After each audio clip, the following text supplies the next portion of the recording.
रहेगा कि मुझे रिकॉर्डिंग के लिए याद दिलाना कि मैं रिकॉर्डिंग ऑन कर दूं, ठीक है।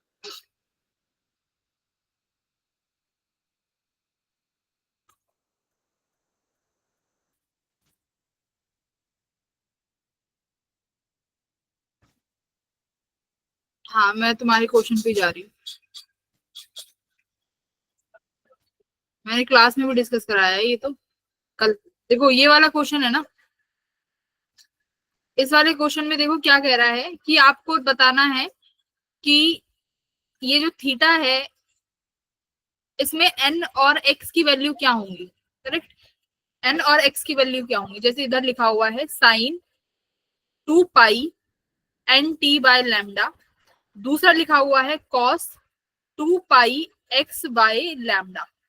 अब ये जो क्वांटिटीज होती है ना थीटा, ये डायमेंशनलेस क्वांटिटी होती है। डायमेंशनलेस क्वांटिटी बोले तो इसकी कोई भी डायमेंशंस नहीं होती, ना मास, ना लेंथ, ना टाइम, ना टेम्परेचर, कोई भी इसकी डायमेंशन नहीं है।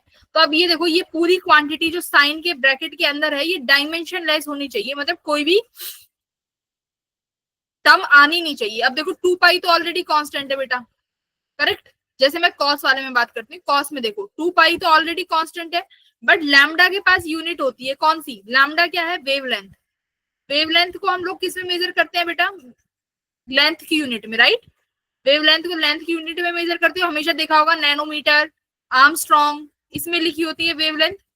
तो वेवलेंथ किसकी यूनिट है, लेंथ की यूनिट है। अब देखो मुझे इस क्वांटिटी को कैसा बनाना है, डायमेंशनलेस। तो कॉस 2 पाई तो ऑलरेडी डायमेंशनलेस है। अब देखो इसमें लैम्डा का डायमेंशन है लेंथ, अगर लैम्डा का डायमेंशन लेंथ है, 2 पाई का कोई डायमेंशन नहीं है, तो एक्स क्या का डायमेंशन क्या होना चाहिए कि कॉस के अंदर वाली क्वांटिटी डायमेंशन लेस हो जाए, बताओ। लेंथ एल के बराबर हो जाए, लेंथ के बराबर हो जाए। तो अगर मैं x इक्वल्स टू लेंथ कर दूंगी तो देखो कॉस एल बाय एल हो गया, तो यानी कोई भी क्वांटिटी अब ये डायमेंशन लेस हो गया, तो यानी x की वैल्यू किसके बराबर है, एल के बराबर। तो यानी दिस इक्वेशन इज करेक्ट, ठीक है। ऐसे ही साइन वाला है, साइन वाला देखो sine 2 pi N T by lambda. तो इसका मतलब क्या है, 2 पाई तो वैसे ही डायमेंशन लेस है, कांस्टेंट वैल्यू है। तो एन टी बाय लैम्डा ये मिला के कैसी क्वांटिटी होनी चाहिए बेटा, डायमेंशन लेस, ठीक है। ये तो इसका मतलब एन की जो वैल्यू हो जाएगी वो किसके बराबर हो जाएगी, लैम्डा बाय टी के, बोलो हाँ या ना। भाई ये एन है, मैं लैम्डा को यहाँ ले जाऊं टी, यानी रिवर्स कर दूं तो एन की वैल्यू ये हो जाएगी लैम्डा बाय टी। तो यानी लैम्डा क्या होता है, लेंथ, और टी यानी टाइम, तो एल टी इनवर्स। तो देखो क्या कह रहा है कि dimension of N T is L, तो यानी ये वैल्यू ठीक है कि गलत है, बताओ। तो एन टी गलत है। अरे क्यों, एन किसके बराबर है, लैम्डा बाय टी के। अगर टी को यहाँ ले जाऊं तो ये लैम्डा हो जाएगा, मैम सही है, दिस वैल्यू इज करेक्ट। हाँ, और एन तो निकाला ये एल टी इनवर्स, यानी ये भी ठीक है। फिर कह रहा है क्या एन बाय लैम्डा टी के बराबर है। अब देखो एन बाय लैम्डा किसके बराबर आ रहा है, 1/t के ना, N by lambda is equals to 1/t इस वाली इक्वेशन से। तो यानी दिस इक्वेशन इज रॉन्ग। तो हमारा आंसर क्या होगा, हमारा आंसर होगा डी, ठीक है। तो ये इस तरीके के क्वेश्चन है, और जो नए क्वेश्चन होंगे वो आज मिलेंगे, और 10 मिनट में समझा भी दूंगी जो तुम्हें आज क्वेश्चंस मिलेंगे। चलो, तो आज के अपने टॉपिक पे चलते हैं। आगे बच्चे ज्वाइन कर लिए, 57 बच्चे आए, 3 मिनट ऊपर चली गई ये क्लास।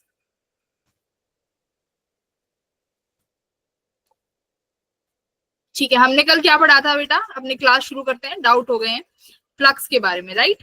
फ्लक्स सबको पता चल गया। आज हम लोग थोड़ा पढ़ेंगे गॉस लॉ के बारे में, ठीक है। ये जैसे तुम्हारा नया टॉपिक है गॉस लॉ, तो हम लोग गॉस लॉ के बारे में शुरू करेंगे आज। तो गॉस लॉ और फ्लक्स कहीं ना कहीं बहुत एक दूसरे से जुड़े हुए टॉपिक हैं, तो दोनों के क्वेश्चंस मिला के बनते हैं। इलेक्ट्रिक फ्लक्स के जो इंडिविजुअल क्वेश्चंस थे वो हमने कल देख लिए, और कुछ क्वेश्चंस अभी भी करेंगे। फिर उसके बाद गॉस लॉ और फ्लक्स को मिला के क्वेश्चंस होते हैं, वो हम आज देखेंगे। क्विक रिवीजन, तो मैं कुछ कुछ बेसिक चीजें पूछूंगी जो कल पढ़ाई है। अच्छा एक बात बताओ, अगर बेटा मेरे पास ये स्फेयर है, क्या है, स्फेयर है, ठीक है। अगर अभी यहां से मेरे पास फील्ड लाइन आ रही है, तो मुझे बताओ इस स्फेयर से कितना फ्लक्स एंटर हो रहा है। मैं नेट नहीं पूछ रही, बस ये पूछ रही हूँ फ्लक्स एंटर कितना हो रहा है अगर इस स्फेयर का रेडियस आर है, ठीक है। चलो लेट्स सी किसका जवाब आएगा। मैंने नेट नहीं पूछा है, मैंने पूछा है फ्लक्स एंटर कितना करेगा। Ma'am E R square. चलिए ई आर कितना, E R pi R very good square. Very good. E R square. क्यों बताया पाई आर स्क्वायर? देखो नेट फ्लक्स कितना हो जाएगा, नेट फ्लक्स तो 0 रहेगा क्योंकि आपका स्फेयर 3D सरफेस है और ये आपका रखा हुआ है यूनिफॉर्म इलेक्ट्रिक फील्ड में। अब देखो क्या होगा, मैं यहाँ पर अगर इसी रेट, अगर मैं इस सर्कल, मैं इस स्फेयर को बेटा दूर से देखूं, है ना, अगर इस स्फेयर को आप साइड से देखो तो कैसे दिखेगा, सर्कल, सर्कल दिखेगा ना। तो यहाँ पर मैं अगर एक सर्कल ड्रॉ कर दूं इसी रेडियस का आर का, तो एक बार बताओ जितना फ्लक्स इस सर्कल से एंटर करेगा क्या उतना ही फ्लक्स इस स्फेयर से नहीं करेगा? और इस सर्कल Yes, का ma'am. फॉर्मूला क्या Yes, होता है, फ्लक्स का फॉर्मूला क्या होता है, फ्लक्स इक्वल्स टू ई ए, ठीक है, ई ए। हाँ आप एंगल लगा लो तो इसका एरिया वेक्टर भी आउटवर्ड आएगा और इलेक्ट्रिक फील्ड भी यही है ना, ऐसे एरिया वेक्टर आ जाएगा इसका। ओके तो ई ए। अब electric field as it is area, अब देखो इसीलिए हमने एरिया क्या लिया है, रिंग का। इस सर्कल का एरिया क्या होता है, पाई आर स्क्वायर। तो पाई आर स्क्वायर लिया है, ना कि स्फेयर का एरिया। स्फेयर का एरिया होता है 4 पाई आर स्क्वायर, तो मैंने कौन सा लिया है, ई पाई आर स्क्वायर। ठीक है, बेसिक था। क्वेश्चन नंबर सेकंड देखो, अगर मैं यहाँ पर बच्चों कोन बना दूं, क्या बना दूं, एक ये आइसक्रीम का कोन बना दिया, ठीक है, जिसकी ये आपको डायमेंशंस गिवन है, ये इसका आर गिवन है आपको, ये इसकी हाइट आपको एच गिवन है, ठीक है।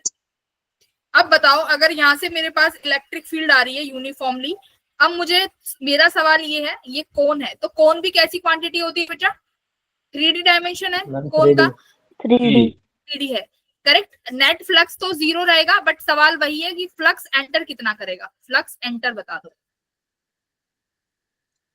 चलो अब इस कोन को, अब देखो, अब इस कोन को आप साइड से देखोगे तो कैसा लगेगा, ट्रायंगल, कैसा लगेगा, ट्रायंगल, इस तरीके से ट्रायंगल दिखेगा। तो यानी इस ट्रायंगल से जितना फ्लक्स एंटर करेगा बेटा उतना ही इस कोन से करेगा। तो यहाँ पर फ्लक्स की value E dot A, area किसका लेंगे अब, ट्रायंगल का। ट्रायंगल का ट्रायंगल का एरिया कितना होता है, Triangle 1/2 base into height. Height. तो ई 1/2, हाइट कितनी है h, बेस कितना हो जाएगा बेटा ये 2r, ठीक है। तो ये इस तरीके से हो गए। मेरे कहने का मतलब क्या है, यहाँ पे हमने लिया है एरिया किस चीज का, एरिया ऑफ प्रोजेक्शन, इसे हम बोलते हैं एरिया ऑफ प्रोजेक्शन। ये इस प्रोजेक्शन एरिया का मतलब ये है कि आपने रिजल्ट, आपने वो वाला एरिया देख लिया कि जिसमें से आपका रिजल्ट, जो मेन इलेक्ट्रिक फील्ड है वो एंटर हो रहा है। तो जितना इस एरिया से होगा, सिंपल सी बात है, उतना ही आपका स्फेयर से हो जाएगा और उतना ही आपका कोन से हो जाएगा। बोलो क्लियर है ऐसे questions? Yes ma'am. Very Yes, good, sir. Yes ma'am. बहुत अच्छे। डायमीटर लेंगे, हाँ हाँ बिल्कुल आर्यन, तो मैंने 2r तो लिया है बेस में, नहीं नहीं हाँ ठीक है। ये वाला क्वेश्चन देखो, ये क्वेश्चन मैं एक चीज बहुत अच्छे से बता देना चाहती हूँ, अगर सोच रहे हो, एक बार थोड़ा सा आइडिया दे देती हूँ। 2024 और 2025 में जेई का पेपर बहुत इजी आया है, मैं बोल रही हूँ, मतलब जेई का पेपर बहुत इजी है। 10 सवाल तो मतलब बहुत आसानी से लगाए जा सकते हैं, 10-11 सवाल, ठीक है। तो ये एक्सपेक्ट मत करो कि 26 में भी आसान ही आएगा, क्लियर है। तो थोड़ा सा डिफिकल्टी लेवल जो क्वेश्चंस के हैं वो भी तुम्हें करने पड़ेंगे। अब देखो सवाल क्या कह रहा है, एक क्यूब है जिसका लेंथ 10 सेंटीमीटर का दिया हुआ है, इलेक्ट्रिक फील्ड यूनिफॉर्म है, मैग्नीट्यूड दिया हुआ है, बट इलेक्ट्रिक फील्ड जो है XY प्लेन के पैरेलल है, एंगल बना रही है 37 डिग्री, जिसको आप मेजर करोगे एक्स एक्सिस से टुवर्ड द वाई एक्सिस। तो मैं यहाँ पर पहले, सबसे पहले क्या बना लेती हूँ, एक क्यूब बना ले सबसे पहले। ये मैंने बेटा क्यूब बना लिया, चलिए फेसेस हो गए, इसके फेस भी बने हुए हैं, ठीक है। अब बताओ, मान लो ये सरफेस S1, ये सरफेस S2, ये S3, ये हमारा S4 हो गया, ये सरफेस S5 है, एक्सिस 6 वाला इसके पीछे है, ठीक है। अब हमसे बोल रहा है कि बताइए कितना फ्लक्स इन ईच क्यूब से पास हो रहा होगा।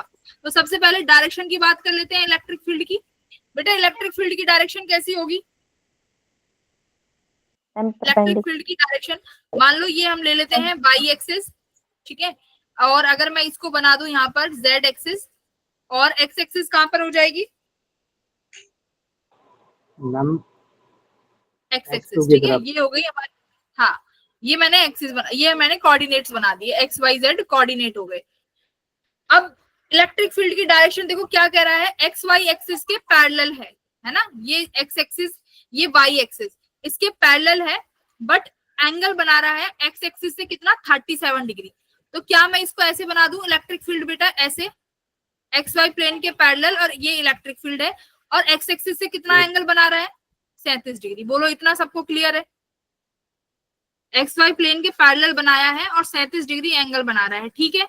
चलिए ओके, अब एक बात बताओ, ये जो इलेक्ट्रिक फील्ड है बेटा कौन से सरफेसेस से फ्लक्स जीरो पास कर रहा होगा, फ्लक्स होता है ई ए कॉस थीटा,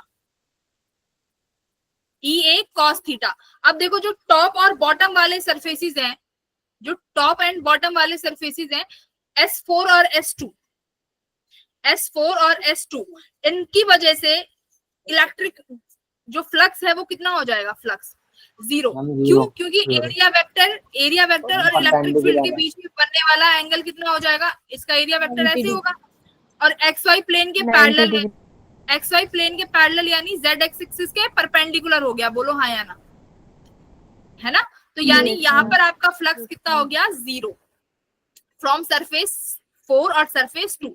अब देखो सरफेस 1 की बात करते हैं, फॉर्मूला है ई ए कॉस थीटा। अब बेटा electric field as it is, जो भी वैल्यू है आप रख देंगे ई की एज इट इज, एरिया भी मैं भी एज इट इज रख रही हूँ, मुझे थीटा बताओ कितना होगा। सरफेस 1 का एरिया वेक्टर ऐसे आएगा एन कैप, राइट, हाँ, तो थीटा कितना लेंगे जरा बताओ,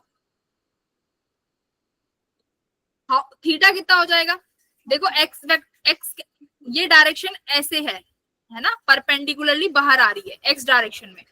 अब ये जो एक्स डायरेक्शन से इलेक्ट्रिक फील्ड एंगल कितना बना रही है, इलेक्ट्रिक फील्ड एक्स डायरेक्शन से एंगल कितना बना रही है 37 डिग्री, राइट, और ये बाहर आ रहा है तो यानी 90 डिग्री ऐसे, तो ये 90 डिग्री ये हो जाएगा प्लस 37 ये, तो कितना हो गया कॉस 90 प्लस 37, नहीं 120 कैसे, देखो ऐसे समझो, S1 से एरिया वेक्टर ऐसे आ रहा है, एक्स एक्सिस ऐसे है, और ये इलेक्ट्रिक फील्ड हो गई, जो कि ये एंगल कितना हो गया 37 डिग्री। अब एक बात बताओ, ये जो एरिया वेक्टर बाहर आ रहा है y डायरेक्शन में, y और x डायरेक्शन यानी कोऑर्डिनेट, x कोऑर्डिनेट और यहाँ पर कौन सा कोऑर्डिनेट होगा नेगेटिव y, इनके बीच में एंगल कितना बनता है 90 डिग्री। बोलो भाई, जो S1 सरफेस है इसका एरिया वेक्टर किस डायरेक्शन में आ रहा है, y एक्सिस में, तो x और y जो कोऑर्डिनेट है इनके बीच में 90 डिग्री का एंगल, और फिर इलेक्ट्रिक फील्ड का 37 डिग्री, तो cos 90 प्लस 37, बोलो क्लियर है, यस मैम, है ना। तो कितना बनेगा ये ई ए कॉस 9, कॉस चेंज हो जाएगा किसमें, साइन में, साइन 37, बट सेकंड क्वाड्रेंट में तुम्हारा कॉस कैसा होता है नेगेटिव, तो माइनस ई ए साइन 37, तो कॉस 90 डिग्री पे चेंज हो गया साइन में, बट सेकंड क्वाड्रेंट है तो कॉस नेगेटिव, इसलिए नेगेटिव साइन आ गया। तो आई थिंक अब कैलकुलेशन हो जाएंगी बाकी वाली, इलेक्ट्रिक फील्ड की वैल्यू भी है और एरिया भी आ जाएगा, लेंथ इनटू ब्रेथ। चलो अब एक बात बताओ, अब इसके दूसरे वाला ले लेते हैं S3 वाला, S3 वाले का बताओ ई ए कॉस थीटा, मुझे कॉस थीटा बता दो कितना हो जाएगा बेटा। अब देखो y एक्सिस तो एज इट इज है, अब एरिया कितना ले, अब एरिया कितना हो जाएगा मैम, एरिया सॉरी एरिया नहीं थीटा बताओ मुझे, थीटा कितना बनेगा 90 minus 37 90 minus 37. Ma'am 90 minus 37. 90 minus theta, देखो Then इसका 53. एरिया, इस वाले का एरिया वेक्टर ऐसे आएगा बाहर, एरिया वेक्टर ऐसे बाहर आया। अब ये वाला एक्स एक्सिस से कितना एंगल बना रहा है, देखो ये ऐसे था, ये एक्स एक्सिस, ये इलेक्ट्रिक फील्ड, राइट, ये एंगल 37 डिग्री बना रहा है। यहाँ पर वाई एक्सिस होगी और इसी वाई एक्सिस के अलोंग क्या आ रहा है तुम्हारा एरिया वेक्टर, इतना क्लियर है, बोलो ये वाला डायग्राम समझ में आया। हाँ, तो अब मुझे बताओ ये जो इलेक्ट्रिक फील्ड है यहाँ पर और ये एरिया वेक्टर, इसमें ये एंगल कितना बना, 53 डिग्री नहीं बन गया? 53 बन गया। minus theta तो ही यानी होगा ना। ई ए कॉस 53। तो देखो मतलब कितनी बारीकी से चीजें देखनी पड़ रही हैं। तो ये क्वेश्चन का लेवल है, ये चीजें वही है basic, but question level difficulty में चला जाएगा। ठीक है, तो क्वेश्चन लेवल डिफिकल्टी में चला गया क्योंकि आपको एंगल चेक करना पड़ रहा है कि देखो S3 का एरिया वेक्टर बाहर आया जो कि वाई एक्सिस के अलोंग है, तो मैंने ये वाई एक्सिस के अलोंग देखो ड्रॉ किया। फिर यहाँ पर एक्स एक्सिस है और ये इलेक्ट्रिक फील्ड, तो ये 37, ये 53, तो 53 डिग्री लिख दिया। अच्छा बेटा, अब बचा कौन कौन सा बचा? S5। तो S5 का बताना जरा। ई ए कॉस थीटा, थीटा बता दो। S5, तो 180 S5 डिग्री। देखो किस एक्सिस में है? वाई जेड में है ना। मैम 180 वाई जेड S5 जो है आपका बीच वाला, ये वाई जेड एक्सिस में है, वाई और जेड दोनों के बीच में है। एरिया वेक्टर किस डायरेक्शन में आएगा? एक्स एक्सिस में, है ना। एरिया वेक्टर बाहर की तरफ एक्स एक्सिस में है। अब एक्स एक्सिस से तुम्हारी इलेक्ट्रिक फील्ड कितने डिग्री का एंगल बना रही है? 37 180 तो इसको देखो ऐसे समझो, इसको मैं यहाँ पर समझाती हूँ कि ये वाला जो S5 प्लेन है ये आपका यहाँ पर बीचों बीच में है। ठीक है, ये और ये किस डायरेक्शन में है? Z और Y में। तो यानी इसका जो एरिया वेक्टर है वो किस डायरेक्शन में है? X डायरेक्शन में। और इलेक्ट्रिक फील्ड X डायरेक्शन से कितना एंगल बना रही है? 37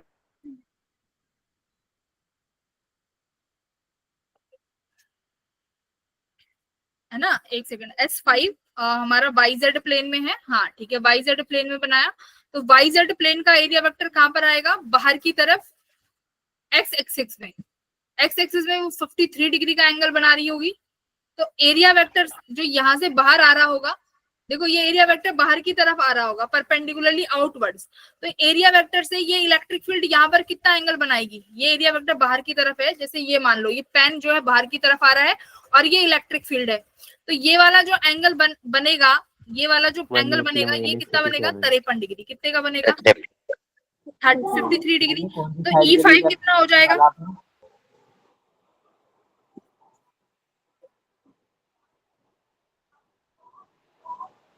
देखो इसको ना ऐसे समझो, इजी तरीके से समझेंगे। रुक जाओ, इसको बहुत इजी से समझेंगे। एक सेकेंड, ये देखो, ये मेरा S5 ब्लॉक है, ये वाई जेड प्लेन में रखा हुआ है।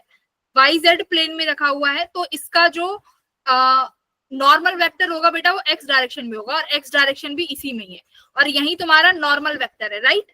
यही तुम्हारा नॉर्मल वेक्टर है। इलेक्ट्रिक फील्ड एक्स डायरेक्शन से कितना एंगल बना रही है? 37 डिग्री। कितना? 37 डिग्री। तो क्या नॉर्मल वेक्टर भी इलेक्ट्रिक फील्ड से कितने डिग्री एंगल नहीं बनाएगा? 37 का 37। तो S5 से बेटा जो फील्ड आनी चाहिए वो कितना आएगा? EA cos 37। बोलो, EA cos 37 नहीं आएगा। क्लियर है? अच्छा, अब इसके पीछे वाला ब्लॉक होगा, कौन सा बचा हुआ है? X6। तो S6 कितना हो जाएगा बताओ? उसका एरिया वेक्टर कितना नेगेटिव एक्स एक्सिस में जाएगा उसका? बोलो, ये पॉजिटिव एक्स एक्सिस, देखो ध्यान से, ये नेगेटिव। इसका ये इलेक्ट्रिक फील्ड है 37 डिग्री। क्लियर?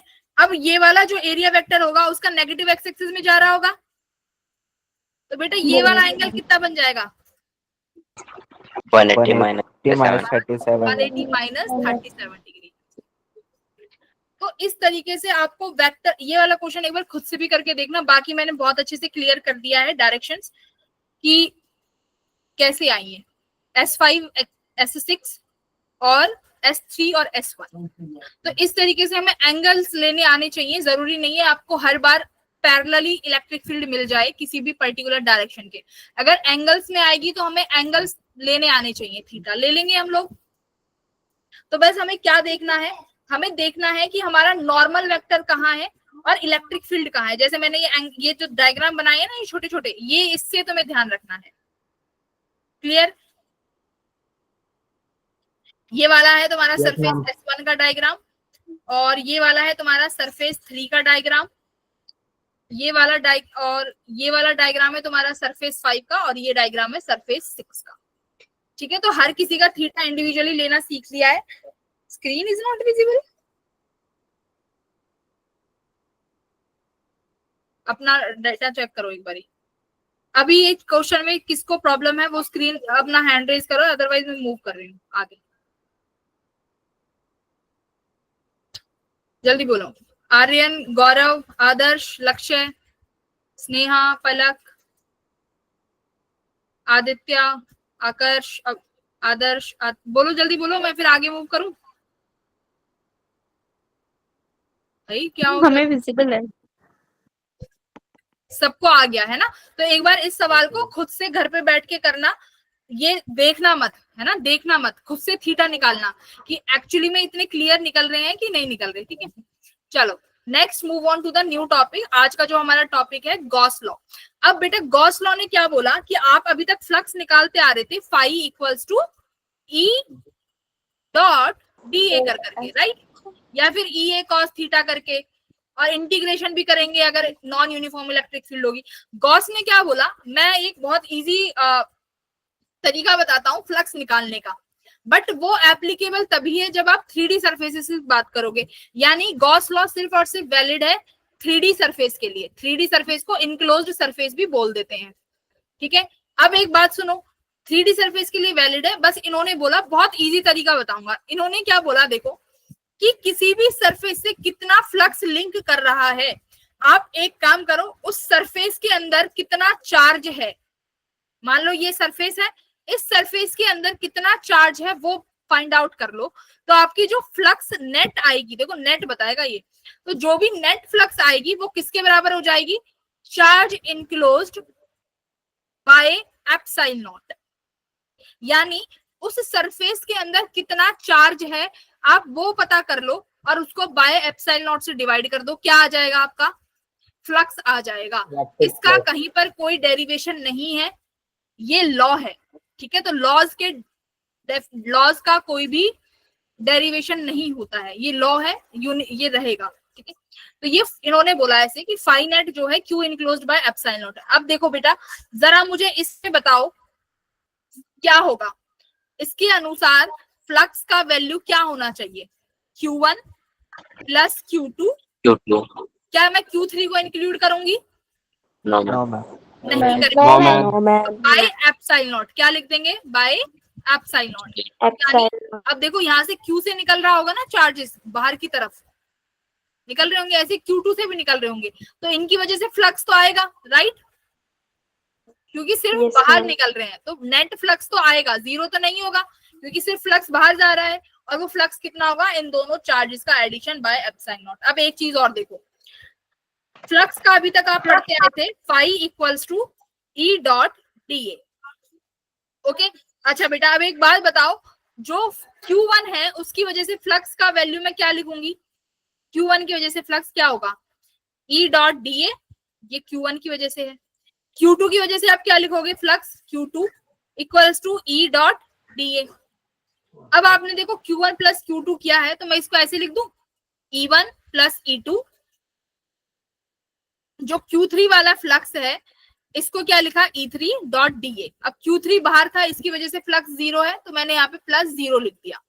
अब ये इलेक्ट्रिक फील्ड मैंने लिख दी E net dot D A. Q1 plus Q2 हमारा charge enclosed by epsilon naught, तो वही हो गया। देखो फ्लक्स का एक इक्वेशन आया Q बाय एप्सिलॉन नॉट, कहां से, गॉस लॉ से। ठीक है, गॉस लॉ से। और फ्लक्स की डेफिनेशन से एक इक्वेशन आया क्या, ई डॉट डी ए। तो मैं क्या फर्स्ट और सेकंड को मिला के ये नहीं लिख सकती कि flux of E dot D A equals to Q by epsilon naught, बोलो।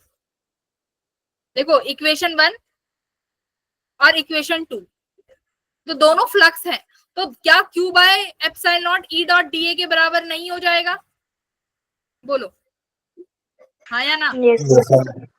Yes ma'am. गॉस लॉ ने बोला flux Q by epsilon not है, बट कल से आप पढ़ते आ रहे हो ई डॉट डी ए है, तो इन दोनों, ये दोनों भी आपस में क्या होंगे, बराबर होंगे।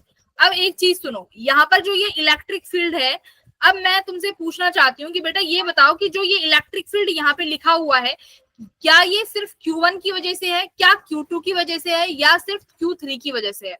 तो गॉस लॉ की खासियत यही है कि जो ये इलेक्ट्रिक फील्ड यहाँ पर आई है ना नेट, ये उन सभी चार्जेस की वजह से आएगी जो इस सरफेस के आसपास रखे होंगे। जैसे इस सरफेस के आसपास Q1 भी है, Q2 भी है, Q3 भी है, तो यहाँ पर जो ये इलेक्ट्रिक फील्ड E दिख रही है ना, यहाँ इलेक्ट्रिक फील्ड में कौन से चार्जेस भी होंगे बेटा, जो इस सरफेस के बाहर भी रखे हैं, बट चार्ज कौन सा होगा, सिर्फ चार्ज वो लेंगे जो इस सरफेस के इनसाइड होगा। बोलो, दो चीजें, चार्ज सिर्फ अंदर वाला लेंगे, लेकिन जो यहाँ पर इलेक्ट्रिक फील्ड आएगी वो बेटा उस चार्ज की वजह से भी आएगी जो बाहर रखा हुआ है।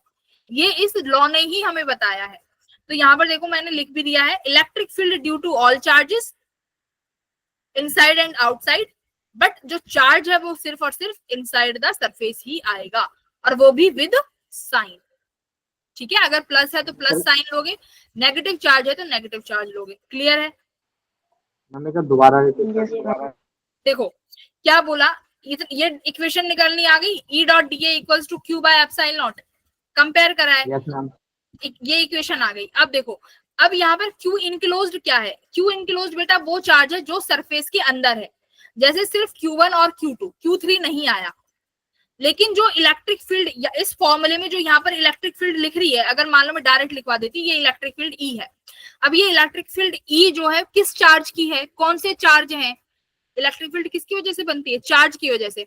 तो कौन कौन से चार्ज इस इलेक्ट्रिक फील्ड E में जो फॉर्मूले में दिख रहा है कंट्रीब्यूट कर रहे हैं, वो चार्जेस भी कंट्रीब्यूट कर रहे हैं जो इस सरफेस के बाहर हैं। अंदर वाले तो कर ही रहे हैं, बट वो भी कंट्रीब्यूट करेंगे जो इस सरफेस के बाहर होंगे। क्लियर है? तो जब आप फॉर्मूला लिखोगे, ये आप जब फॉर्मूला लिखोगे फाई इक्वल्स टू क्या, E dot ds equals to Q by epsilon naught. तो चार्ज तो सबको पता है इनक्लोज्ड वाला है, बट बेटा यहाँ पर इलेक्ट्रिक फील्ड कौन सी है, इलेक्ट्रिक फील्ड कौन सी है, नेट इलेक्ट्रिक फील्ड है। यानी अगर चार्ज बाहर है अंदर है, सबकी वजह से जो इलेक्ट्रिक फील्ड आएगी वहां से ये E की वैल्यू मिलेगी। क्लियर है? डन? अब देखो डन भी। हाँ बेटा बोलो। मैम अगर हम इलेक्ट्रिक फील्ड के थ्रू अगर वो इलेक्ट्रिक फ्लक्स लगा निकालेंगे तो हमें टोटल निकालना पड़ेगा, जो जितने भी चार्जेस हैं उनकी वजह से। हाँ हाँ बिल्कुल। नहीं, आप जैसे मान लो आपने इलेक्ट्रिक फील्ड निकाली, यहाँ से आपको कोई क्वेश्चन दे दिया और आपने इस इक्वेशन का यूज करके इलेक्ट्रिक फील्ड निकाली, तो आप ये नहीं बोलोगे कि ये इलेक्ट्रिक फील्ड सिर्फ उन्हीं चार्जेस की वजह से है जो इस सरफेस के अंदर है। ये बिल्कुल गलत स्टेटमेंट हो जाएगी। ठीक है, दिस विल बी बिल्कुल गलत स्टेटमेंट। अच्छा, अब देखो, अब मान लो मेरे पास ये प्लस क्यू चार्ज रखा हुआ है यहाँ पे। ठीक है, ये प्लस क्यू चार्ज है, सेंटर पे रखा हुआ है स्फेयर के। अब मुझे निकालना है कि इस स्फेयर से कितना फ्लक्स पास कर रहा है। According to the Gauss law कितना करना चाहिए, स्फेयर है तो 3D सरफेस है, स्फेयर है तो 3D सरफेस है, राइट। कितना करना चाहिए, कितना फ्लक्स पास करना चाहिए गॉस लॉ के अकॉर्डिंग। टोटल चार्ज कितना है इस स्फेयर के अंदर, Q बाय एप्सिलॉन नॉट। तो यानी इतना चार्ज क्या करना चाहिए, मतलब इतना जो फ्लक्स है वो पास करना चाहिए, इतना फ्लक्स इस स्फेयर से पास करेगा, राइट। अच्छा, अब इसका एक बार डेरिवेशन भी देख लेते हैं कि एक्चुअली में कर भी रहा है कि नहीं कर रहा। अब देखो फ्लक्स क्या है, E dot D A, phi equals to E dot D A. अच्छा, अब देखो हम छोटा छोटा छोटा स्मॉल स्मॉल एरिया कट करेंगे, राइट। A1 A2 A3 small small area में ऐसे कट करती जाऊंगी। तो इंटीग्रेशन, आप जब एरिया का इंटीग्रेशन करोगे तो बेटा इस पूरे स्फीयर का एरिया आ जाएगा। Yes, ma'am. कितना होता है इस स्फीयर का एरिया, 4 पाई स्क्वायर। ठीक है, अब मुझे बताओ इस प्लस क्यू चार्ज की वजह से r दूरी पर कितना इलेक्ट्रिक फील्ड जनरेट हो रहा होगा, पॉइंट चार्ज की वजह से।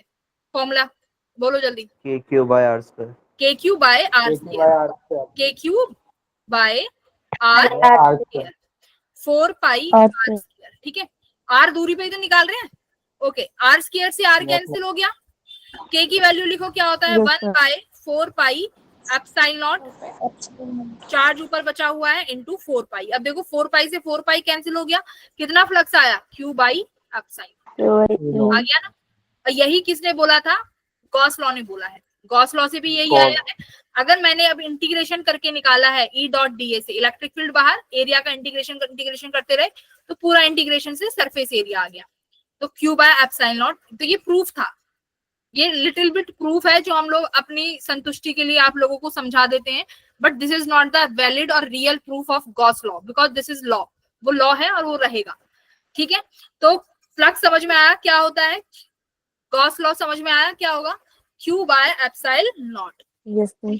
अच्छा, अब एक चीज मुझे बताओ बेटा, अगर मैं कोई एक ऐसी सरफेस बना देती हूँ और यहाँ पर प्लस Q चार्ज है, मुझे बताओ इस सरफेस से निकल, और ये सरफेस 3D है, ठीक है, इससे निकलने वाला फ्लक्स कितना होगा,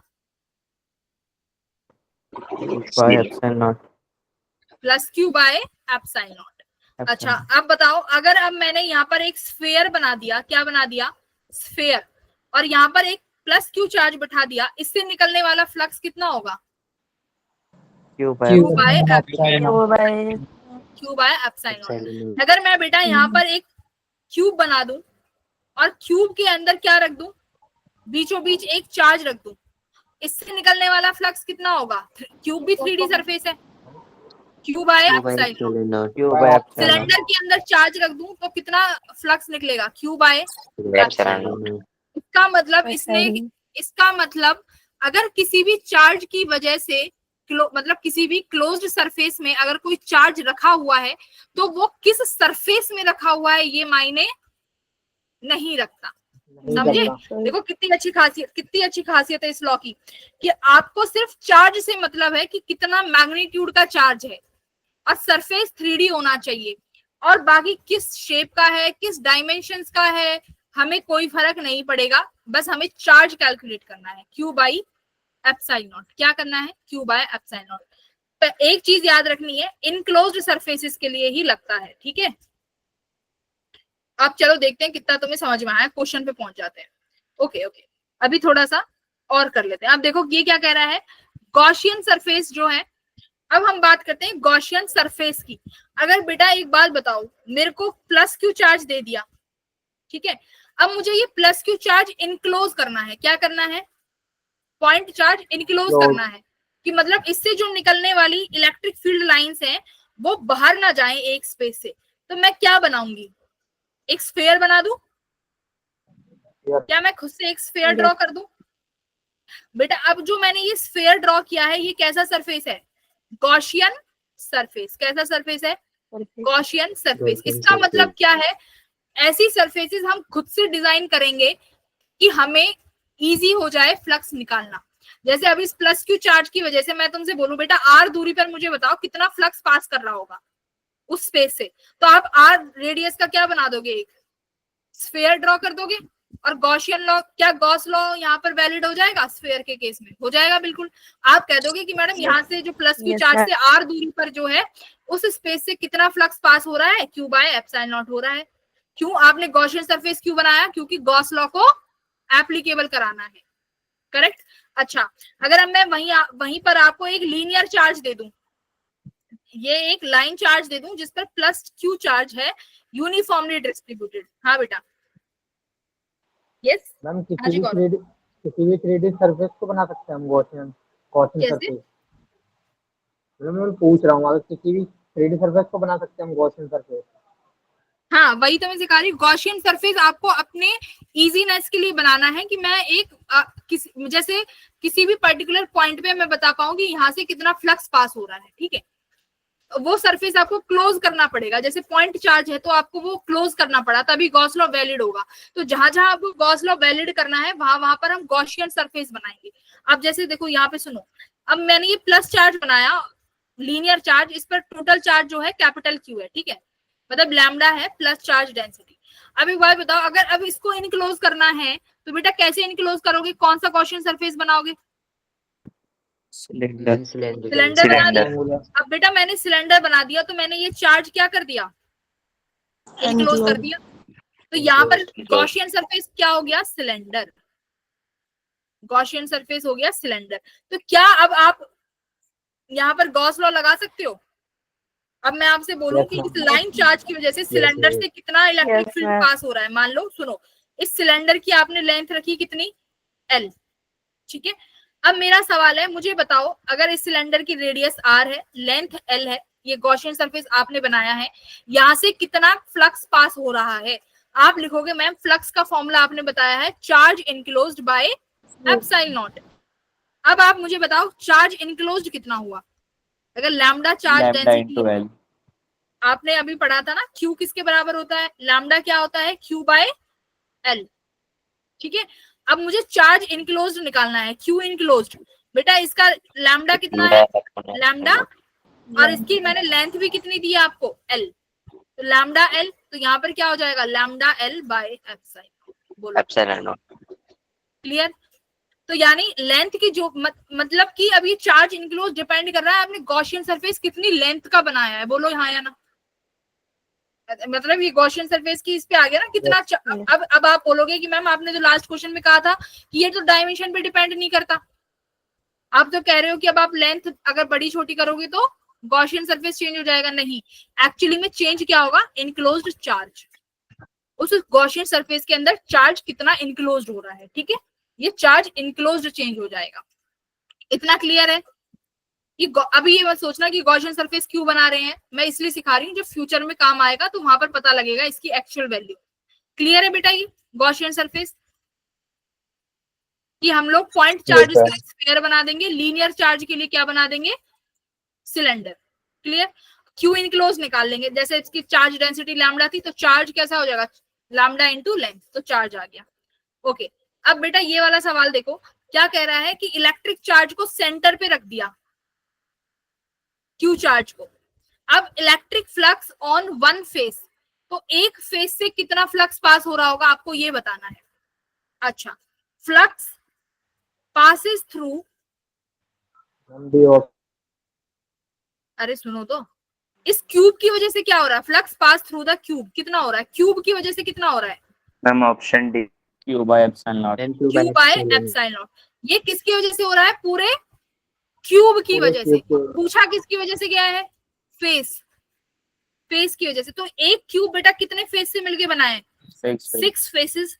तो 6 मैं लिख दूं, एक क्यूब की जगह 6 face equals to Q by epsilon naught. बोलो, लिख दूं? Yes ma'am. तो एक फेस से कितना हो जाएगा बेटा? Q by 6 epsilon naught. बोलो क्लियर है इतना? इसका मतलब हमने यहाँ पर सिमेट्री का यूज कर दिया कि भाई एक क्यूब से क्यू बाय एप्सिलॉन नॉट, ये तो गॉस लॉ है। तो एक क्यूब कितने फेसेस से बनके बना है? 6। तो 6 से क्यू बाय एप्सिलॉन नॉट हो रहा है, तो एक से कितना हो जाएगा? Q by 6। तो option number A is your correct answer. बोलो क्लियर है? Yes ma'am. तो एक फेस से उसने पूछा था। चलिए अब मुझे ये वाला सवाल का जवाब दीजिए। क्या कह रहा है कि एक मतलब जैसे ग्लास होता है ना जिससे हम पानी पीते हैं, ग्लास होता है ना, पानी पीने वाला ग्लास जो सबके घर में होता है। अब मुझे बताओ उस सिलेंडर की तरह होगा, साइड में क्या होगा? सरफेस होगी, नीचे क्या होगा? एक सर्कल होगा, ऊपर से क्या होगा? खुला हुआ। ऊपर से क्या होगा? ओपन एंड, खुला हुआ होगा, है ना? भाई ग्लास कैसा होता है? ये ग्लास हो गया ना। अब ये यहाँ से ग्लास कैसा है? ओपन एंड है। यहाँ से तो ग्लास खुला हुआ है, ओपन एंड है। अब इसने क्या बोला कि हमने यहाँ पर चार्ज रख दिया। क्या रख दिया? चार्ज। अब आपको बताना है कि जो फ्लक्स पास कर रहा है इस वेसल से कितना कर रहा होगा? Through the surface of the vessel, मतलब इस वेसल से कितना फ्लक्स पास करना है ये बताना है। पहले मुझे बताओ क्या गॉस लॉ वैलिड है यहाँ? No ma'am. Yes, no ma'am. Ma'am. Yes. मैंने क्या बोला कि अब मेरी बात सुनो, मैं क्यों बोल रही हूँ कि इनक्लोज्ड सरफेस होना चाहिए। अब देखो ये चार्ज से फील्ड लाइन निकलेंगी यहाँ यहाँ यहाँ, ये वाली तो आपने इनक्लोज कर ली, बट ये ऊपर भी तो जाएंगी, ये तो उड़ गई हवा में, ये तो आप इनक्लोज ही नहीं कर पाए। और गॉस लॉ ने क्या बोला है कि इनक्लोज्ड सरफेस होना चाहिए। तो सबसे पहले ऐसे सवालों में इसको क्या करेंगे? इनक्लोज करेंगे। तो बेटा इनक्लोज करने के लिए 2 ग्लास बंद कर दूं। अब एक बात बताओ, एक ग्लास लिया, दूसरा ग्लास लिया, अब दोनों ग्लासेस को ओपन एंड से चिपका दो, तो क्या वो एक क्लोज्ड सरफेस बन जाएगा कि नहीं बन जाएगा?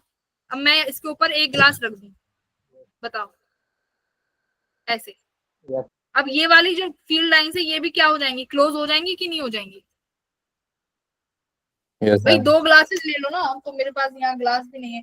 जैसे मान लो, कैसे बताऊं आप लोगों को, ऐसे मान लो कि एक ये चीज है और एक ये चीज है। अगर मैं इसका कैप हटा दूं आ गया तो यहाँ समझ से में। निकलने लगेगी। अब यही चीज आगे मैं बंद कर दूं, तो मैंने ये बंद कर दी ना। देखो ये सिलेंडर था, इसका ये फेस ओपन है, ये फेस ओपन है, तो यहाँ से चार्जेस निकल रहे हैं। अब मैंने ये यहाँ पे ऐसे ढक्कन लगा दिया, तो क्या ये इनक्लोज सरफेस हो गया कि नहीं हो गया? हो गया। हाँ मैम समझ गया। Okay, very good. पर अब एक बात बताओ, आपने कितने सरफेस यूज करे गॉस लॉ लगाने के लिए? 2 तो Q बाय एप्सिलॉन नॉट तो आया, आपने 2 सिलेंडर यूज करे ना, तो 2 Yes, सिलेंडर ma'am. की वजह से बेटा Q बाय एप्सिलॉन नॉट आया है, तो एक सिलेंडर की वजह से कितना आएगा? हम डिवाइड कर देंगे उसको। Q by upon 2 2 epsilon, epsilon. Ma'am option C. Option number C. तो मेरे कहने का मतलब है यहाँ पर सिमेट्री से बहुत काम आएगी, सिमेट्री काम आएगी, क्योंकि चार्जेस को मुझे बंद करना पड़ेगा, इनक्लोज करना पड़ेगा, तो दिमाग लगाना है कि चार्ज को कैसे बंद कर पाएंगे। तो Q बाय 2 एप्सिलॉन नॉट। चलो ये सिंपल सा है, इसका जल्दी आंसर कर दो, जल्दी फटाफट 1 सेकंड में, जल्दी जल्दी जल्दी करो, अभी भी गलत कर रहे हो, पिटाई कर दूंगी। लक्ष्य सी कैसे हो जाएगा? क्वेश्चन तो देख क्या कह रहा है। अच्छा तू पहले वाले का बता रहा है।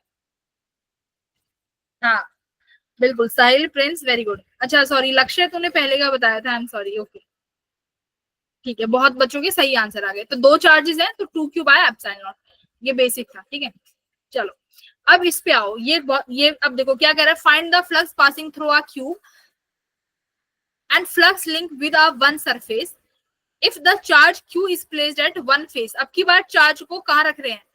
क्यूब के, बताओ कहाँ रख रहे हैं चार्ज को, जल्दी वन बताओ। एक फेज में। एक किसी फेस पे रख रहे हैं, मान लो मैंने चार्ज को बेटा यहाँ रख दिया, ठीक है, चार्ज यहाँ रख दिया। अब बताओ क्या होगा, एक फेस पे रख दिया, क्या आप सारा चार्ज देखो, अब इस चार्ज से फील्ड लाइंस निकलेंगी ऐसे ऐसे ऐसे। अब देखो जो इसके अंदर है वो तो आपने क्या कर ली, क्लोज कर दी, बट जो ये बाहर निकल गई ये 2, इनको कैसे बंद करोगे? अभी तो गॉस लॉ तो वैलिड नहीं हो रहा, गॉस लॉ वैलिड देखो एक नहीं और हो रहा। देखो गॉस लॉ ने बोला है 3D सरफेस के लिए हूं, बट आप उस 3D का मतलब क्या है कि चार्ज को बंद करना है। ठीक है, क्या यहाँ पर चार्ज बंद है आपका? नहीं है ना, एक तरफ से तो निकल गई फील्ड। तो बेटा आप इसको बंद करने के लिए क्या इसके बराबर में एक और क्यूब रख दिया जाए? बोलो। Yes ma'am. है ना, ए इसके बराबर में एक और। अब देखो मेरे को दूसरा क्यूब तो बनाना नहीं आएगा, आई एम सॉरी, समझ जाओ कि मैंने यहाँ पर एक और क्यूब बना दिया। ठीक है, इस तरीके से तो एक और क्यूब बना देंगे तो चार्जेस इनक्लोज हो गए कि नहीं हो गए?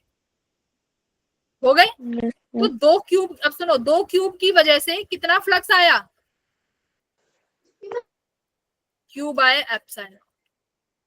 देखो अब ये पूरा सरफेस इनक्लोज्ड हुआ है, अब इस पूरे सरफेस को आप बोलोगे कि ये दोनों इनक्लोज्ड हैं, और गॉस लॉ कहता है इनक्लोज्ड सरफेस की वजह से कितना होगा? Charge enclosed by epsilon not. Total charge तो बेटा Q ही है अपॉन एप्सिलॉन नॉट, बट ये कितने क्यूब की वजह से आया है? 2 क्यूब। तो एक क्यूब की वजह से कितना हुआ? Q by 2। हमने क्यों भी मैम हमने क्लियर? अच्छा पूछा कि हाँ हाँ कैसे? मैम एक स्क्वायर प्लेट लेके हाँ स्क्वायर अगर प्लेट मैम ले स्क्वायर लिए, प्लेट लेते तो क्या आता? तो मैम उसके बाद क्या आता आंसर? वेट करो, स्क्वायर प्लेट भी है।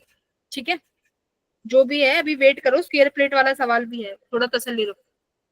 पहले ये बताओ, ये वाला समझ में आया कि एक क्यूब की वजह से कितना आया? Q by 2 epsilon naught. पर पूछा किसकी वजह से, देखो जरा, पूछा किसकी वजह से? One face. One face. One face of अब मुझे जरा बताना तुम लोग क्या आंसर करोगे, कितना आना चाहिए? Q upon 16 odd. 12. Q upon epsilon. अरे एक फेस की वजह से बताओ, 16 epsilon. जल्दी लिखो। Q by 10। Q upon Adarsh, 12 epsilon. Very good. Friends ने भी 10 बोला। 12 क्यों नहीं होगा? वेरी गुड, 12 नहीं होगा। अब तुम बोलोगे कि क्योंकि एक क्यूब में 6 फेस हैं, तो एक फेस से हम लोग सिमेट्री करके कितना बना देंगे? एक फेस से बना दोगे तुम Q बाय 12, बट ये सवाल यही गलत हो जाएगा। ठीक है, क्यों? जरा देखो क्यों गलत क्यों होगा, ये भी देखो।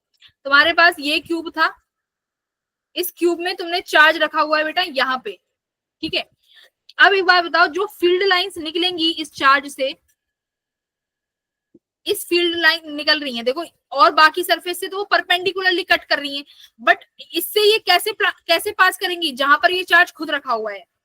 ये जैसे ये प्लेट रखी हुई है, इस प्लेट के ऊपर सुन लो एक चार्ज रख दो, उससे फील्ड लाइन कैसे निकलेंगी, इस प्लेट से गुजरती हुई तो निकलेंगी, इस प्लेट खुद से कैसे निकलेंगी, गुजरते हुए। तो वो वाली जो फेस है ये फील्ड बनाने में काम नहीं आएगा।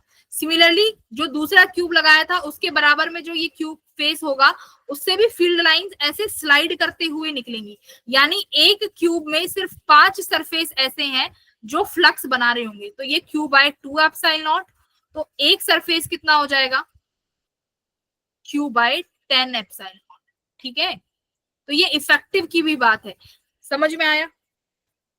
Very good, very good Manisha.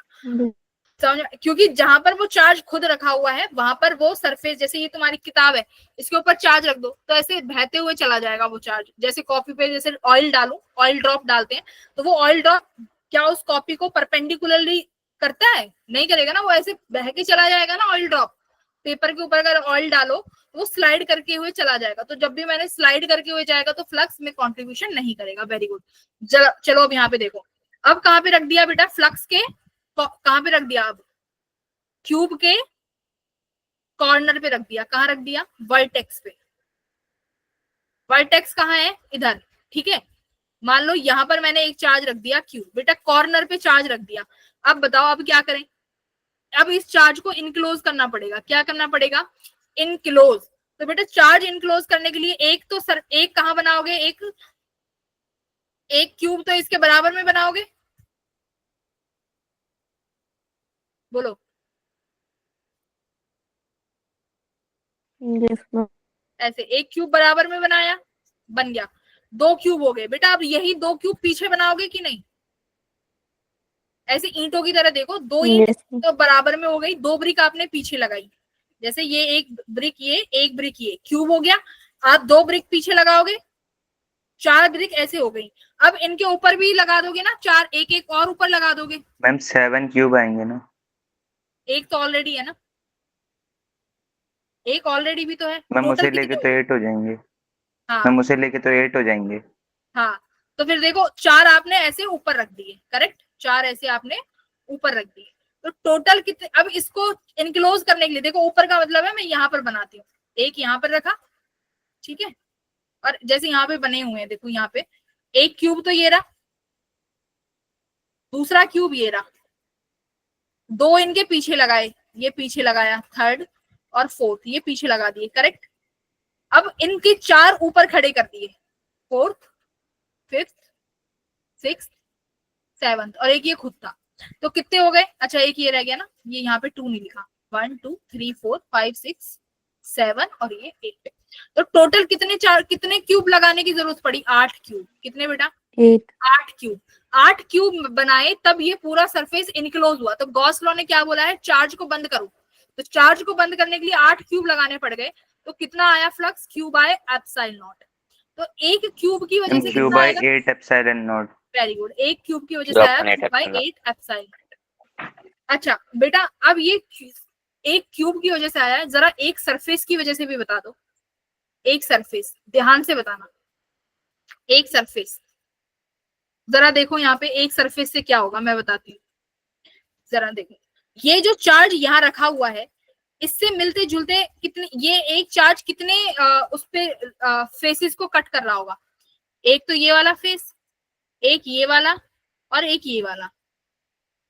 इन 3 फेसेस से जब ये चार्ज से फील्ड लाइंस निकलेंगी तो ये इन तीनों से कैसे निकलेंगी, इन तीनों से कैसे निकलेंगी, स्लाइड करते हुए, स्लाइड करते हुए।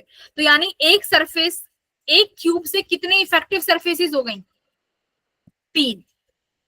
एक क्यूब से इफेक्टिव सरफेसेस बेटा 6 नहीं होंगी, अब की बार 3 होंगी, ठीक है। तो 3 सरफेस मिला के Q बाय 8 एप्सिलॉन नॉट कर रहे हैं। तो एक सरफेस मिला के कितना कर देगा, एक सरफेस मिला के कितना कर देगा, Q बाय 24 एप्सिलॉन, ठीक है, Q बाय 24 एप्सिलॉन। ये आपको सोचना है कि चार्ज यहाँ रखा है तो बाकी तीनों से वो स्लाइड करते हुए जाएगा, तो Q/24 हो गए।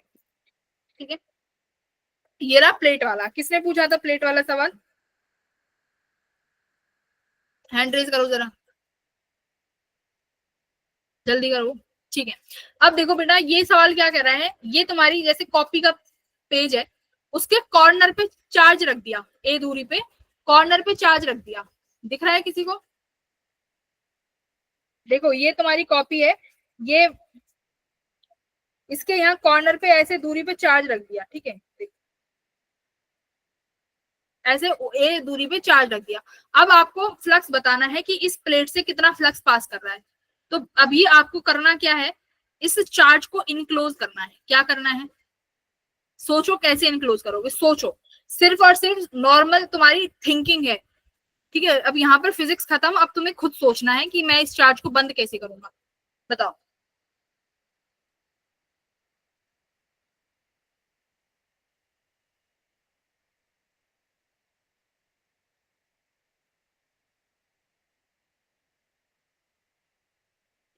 मैम 5a² की प्लेट लगाएंगे। ऐसे देखो, अभी तो ये कॉर्नर पे है। ठीक है, मेरे को इस चार्ज को बीच में लाने के लिए मैं ऐसे चारों प्लेट लगा दूं।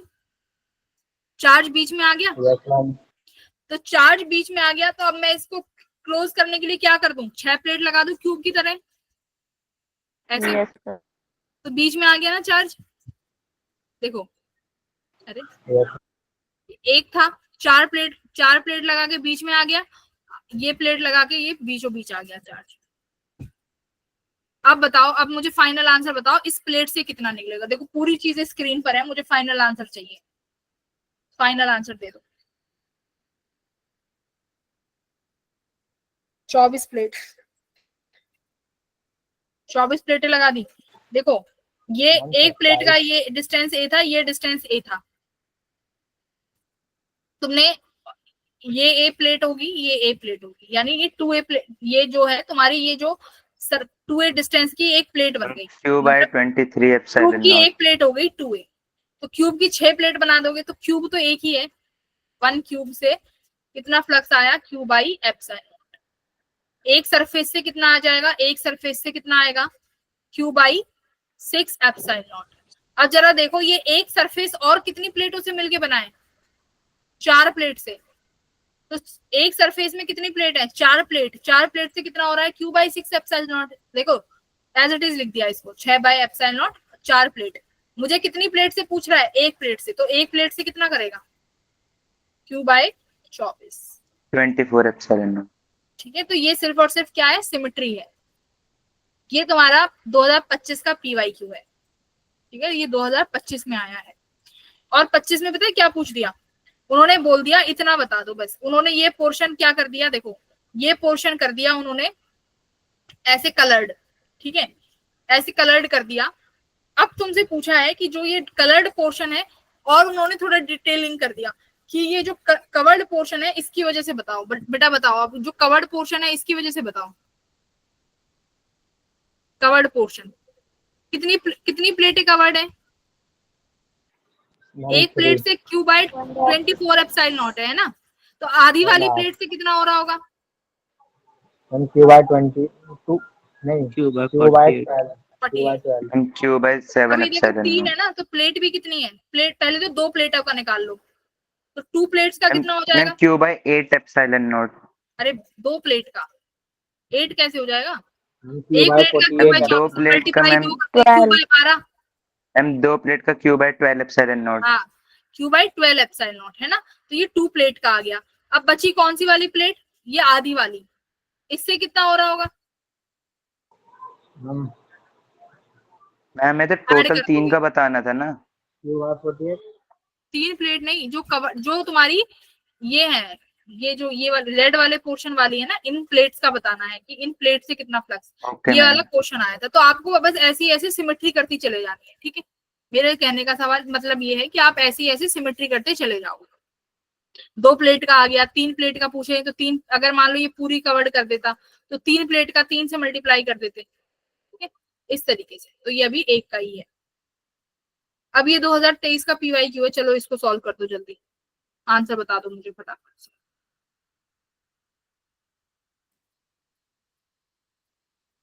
हाँ ठीक है बेटा, इसका बताओ।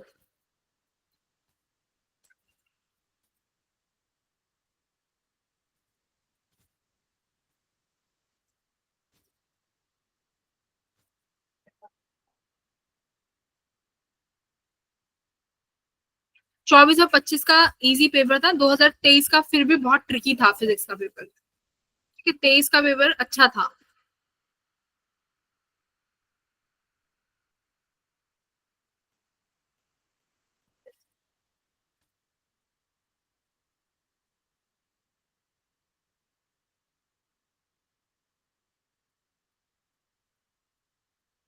वेरी गुड, जलसा ने भी आंसर किया है, प्रिंस ने भी। ये बाकी के बच्चे कहाँ हैं? ये अंजलि, अंजलि तुम आंसर नहीं कर रही हो आजकल, क्या हुआ? अंजलि आंसर नहीं कर रही है, देवांशी नहीं करती, दीक्षित भी नहीं करता, एकता भी, एकता बस असाइनमेंट भेजती हो, एकता आंसर नहीं करती हो। क्लास में एक्टिव रहो। ईशा ने आंसर किया है, इसका आंसर करो जल्दी। कौन बताएगा? हर्षित बताएगा, हर्षित बताना आज आंसर।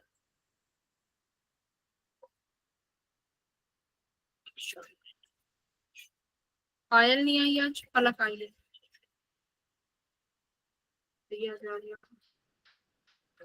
समीर,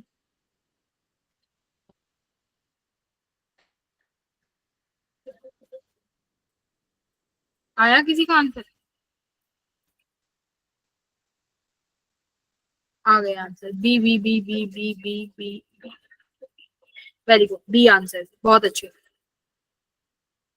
अच्छा अब मैं जिसे पूछूं वो बताएगा कि बी कैसे आया है। सुमित, मेरे को बताना नहीं, सुमित नहीं, पलक बताएगी। पलक बेटा एक बार बताना ये कैसे किया है आपने सॉल्व, कैसे आपने इसको कंप्लीट किया। देखो चार्ज ऊपर की तरफ रखा है, तो सबसे पहले क्या लगाएंगे, इस चार्ज को बंद करेंगे।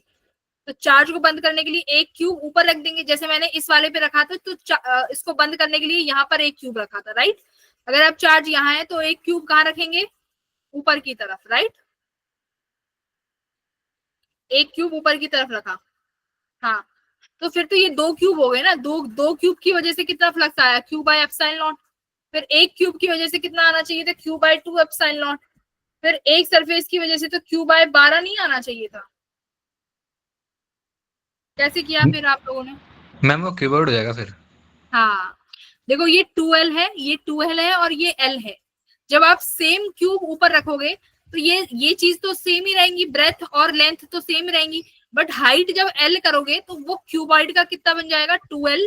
2L और हाइट भी कितनी हो जाएगी, 2L। तो वो कंप्लीट एक ही सरफेस बन जाएगी, राइट। एक सरफेस, उसकी वजह से कितना पास कर रहा होगा, Q by epsilon not. 6 surface होंगी तो 6 सरफेस की वजह से क्यू बाय एप्सिलॉन नॉट, एक सरफेस की वजह से क्यू बाय 6 एप्सिलॉन नॉट। बहुत अच्छे, very good, option number B. ये तुम घर से सॉल्व करना, ये भी घर से करना, ये वाला क्वेश्चन कर दो, ये 2023 का बहुत अच्छा क्वेश्चन है, बहुत प्यारा सवाल है, इसको कर दो, मान जाऊंगी। करो, 4-5 मिनट लो पर इसे सॉल्व करो बैठ के। Take 2-3 minutes and solve it.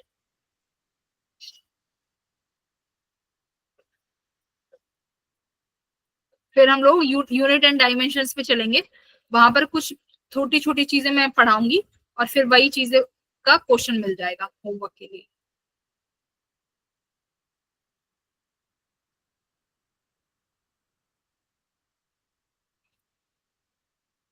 Net पे छेपा छापी मत करना।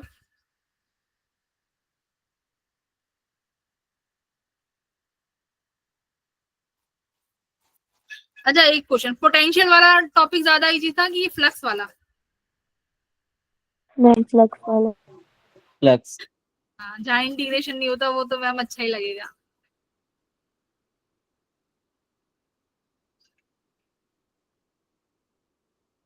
अभी कल फ्लक्स में भी इंटीग्रेशन ले आएंगे, ठीक है, रेडी रहो।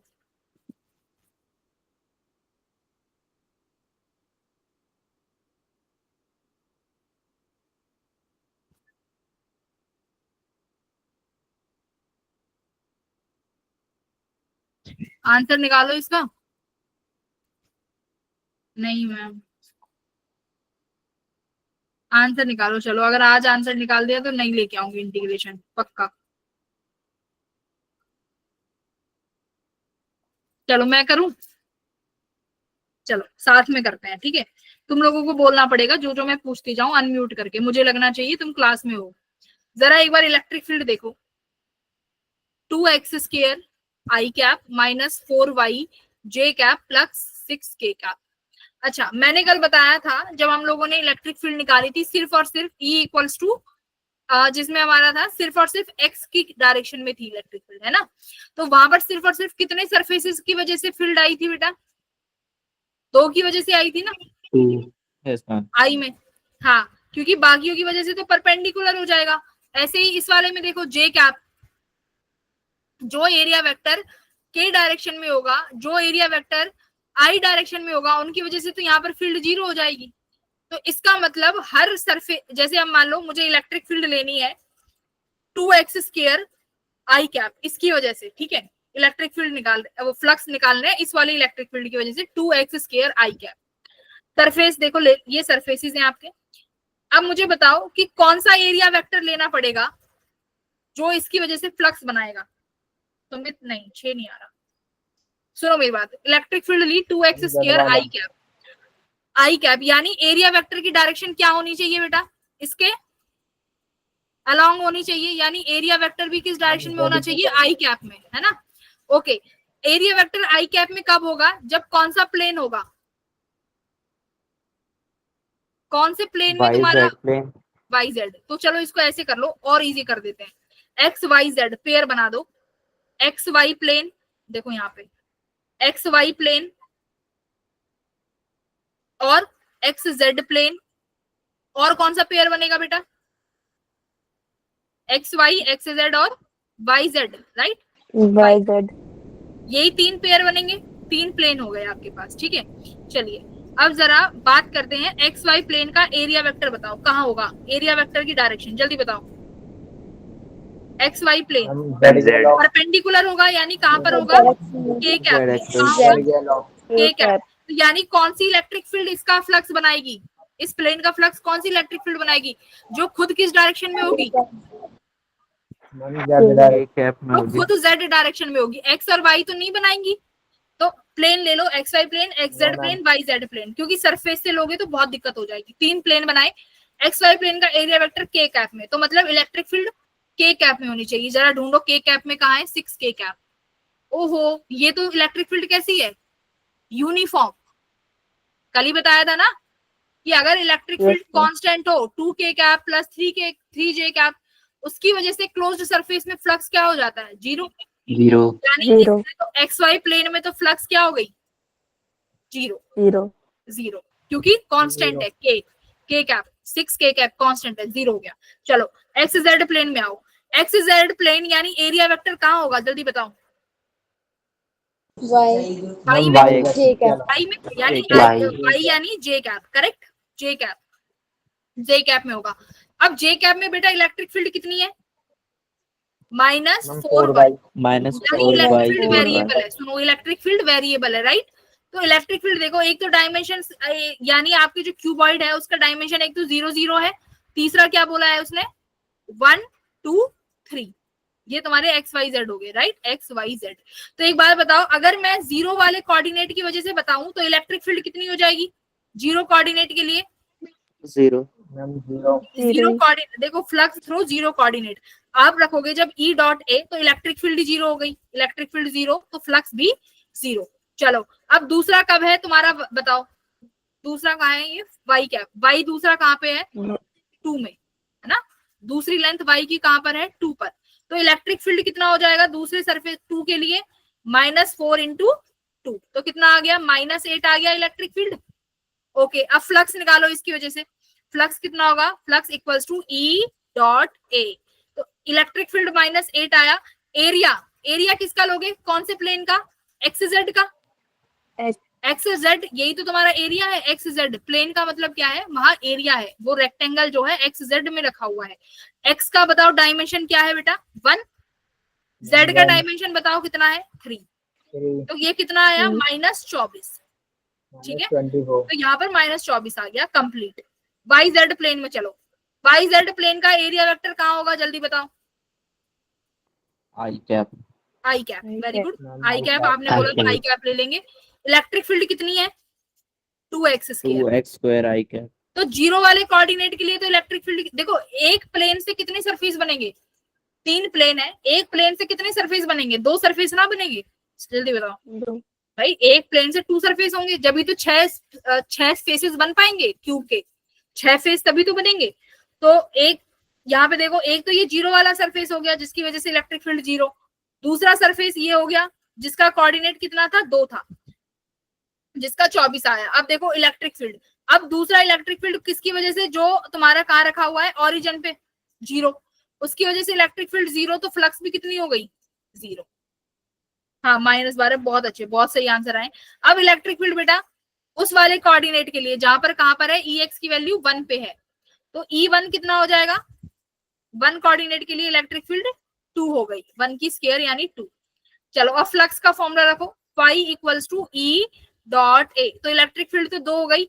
वाई जेड प्लेन में एरिया कितना होगा जल्दी बताओ, वाई जेड प्लेन यानी y into Z, 2 into 3 into 3, तो 3 दूनी 6, 6 दूनी 12, एक सेकेंड 12 आया ना, हाँ 12 आया, ये मैंने, हाँ ठीक है। तो मतलब E2 मेरी, ये मेरा फ्लक्स 24 आया है राइट, तो एक 24 आया और एक 12 आया, तो फ्लक्स कितना आया नेट, फाई कितना आया -12 -12, और ये क्या हो जाएगा Q बाय एप्सिलॉन नॉट के, बोलो चार्ज इनक्लोज्ड।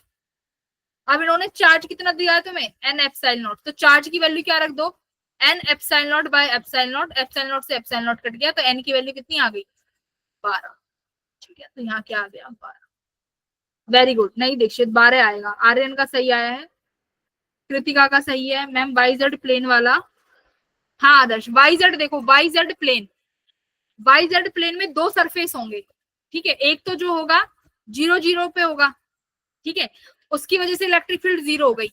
दूसरा डायमेंशन देखो एक्स एक्सिस का कहाँ है, क्योंकि इलेक्ट्रिक फील्ड हमने एक्स एक्सिस वाले लिए Ex, तो Ex में हम x का डायरेक्शन देखेंगे क्या है, x का मैग्नीट्यूड 1 है, तो मैंने x की वैल्यू यहाँ पे 1 रखी, तो इलेक्ट्रिक फील्ड आ गया 2। फॉर्मूला फ्लक्स का E डॉट ए, तो इलेक्ट्रिक फील्ड 2 आया, एरिया हम प्लेन का लेंगे, तो कौन सा प्लेन है वाई जेड, तो y का कोऑर्डिनेट कितना है 2, z का 3, तो 2 3 दूनी 6, 6 दूनी 12, तो 12 आ गया, ठीक है। तो ये इजी हो जाएगा एक पर्टिकुलर सरफेस, अगर मैं सरफेस वाइज कराती तो 6 सरफेस बन जाते, फिर तुम सरफेस में क्या एक्स वाई बनता कंफ्यूज हो जाते, प्लेन वाइज करो, X Y plane, X Z plane, Y Z plane. बोलो क्लियर है बेटा यहाँ तक। तो थोड़ा सा ये क्वेश्चन लेंथी हो गया, आई थिंक फ्लक्स में अच्छे अच्छे जो भी क्वेश्चंस थे मैंने करा दिए हैं, बाकी जो और भी अच्छे हैं वो मैं तुम्हें होमवर्क दे दूंगी, तो आराम से बैठ के कर लेना, ठीक है। चलो 1-2 मिनट और रुक जाओ बस, मैं तुम्हें सिग्निफिकेंट फिगर के रूल्स पढ़ा देती हूँ। देखो जिसको पेपर में अच्छे मार्क्स चाहिए वो रुक जाओ, जिसको नहीं चाहिए मार्क्स वो चले जाओ, ठीक है। जिसको नहीं पढ़ना वो जा सकता है, मैं कराऊंगी सिग्निफिकेंट फिगर। सिग्निफिकेंट फिगर्स बेटा ये होते हैं जिसमें हम लोग देखते हैं कि कौन सा 0 मायने रखेगा और कौन सा 0 मायने नहीं रखेगा। यानी यहाँ पर अब तुमसे पूछे जाएंगे कि कितनी सिग्निफिकेंट डिजिट है, तो बेटा जो तुम्हारे 1 से लेके 10 तक नंबर होते हैं, 1 2 3 4 5, ये सब सिग्निफिकेंट फिगर्स में काउंट होते हैं, ठीक है।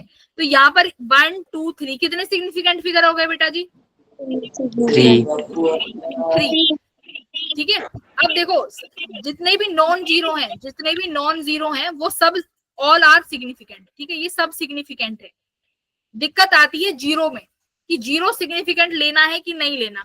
अब देखो अगर जीरो तुम्हारा नॉन जीरो के बीच में सैंडविच हो जाए, जैसे 5 2 1 सारे नॉन जीरो हैं, इनके बीच में अगर सैंडविच हो जाए तो यहाँ पर जीरो किस में काउंट होगा सिग्निफिकेंट फिगर में। टोटल कितने हो गए 1 2 3 4 और 5, वेरी गुड।